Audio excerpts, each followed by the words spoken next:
बार बार latrine आना कौन सी बीमारी है? तो देखिए, बार बार लैट्रिन आने की समस्या कई वजहों से हो सकती है। किसी एक कारण की वजह से आपको ऐसा नहीं होगा। बार बार लैट्रिन आने की समस्या कई वजहों से हो सकती है, जैसे कि पाचन संबंधी बीमारियां, मतलब डाइजेस्टिव डिजीज। उसके बाद डाइजेशन से जुड़ी अगर कोई बीमारी है, पाचन से जुड़ी कोई बीमारी है, तो उसमें ऐसा देखा जाता है। उसके बाद अगर आपको पेट में किस टाइप के इन्फेक्शन है, तो इन्फेक्शन की वजह से भी ऐसा हो सकता है, या कुछ ऐसे मेडिसिन होते हैं जिसके साइड इफेक्ट्स में ऐसा देखा जाता है। और स्ट्रेस में भी ऐसा देखा गया है।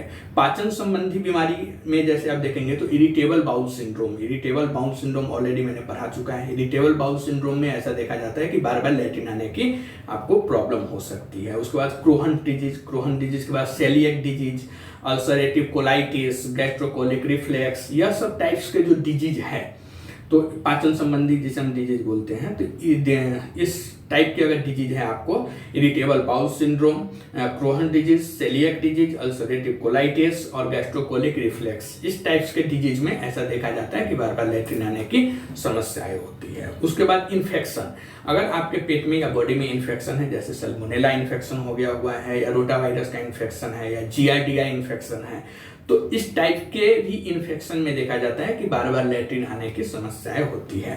मेडिसिन में मेनली देखा जाता है कि एंटीबायोटिक्स अगर आप यूज कर रहे हैं, तो एमोक्सिसिलिन, पोटेशियम क्लोराइड एसिड, ये सब टाइप्स के जो एंटीबायोटिक्स है, या और भी बहुत सारे ये है, क्या बोलते हैं, एंटीबायोटिक्स है, जो गैस्ट्रो इंटेस्टिनल रिलेटेड अगर कुछ मेडिसिन है जो गैस्ट्रो इंटेस्टिनल गतिविधि को उत्तेजित करता है, तो ऐसे कंडीशन में भी देखा जाता है कि बार बार लैट्रिन आने की समस्याएं पेशेंट्स को हो जाती है।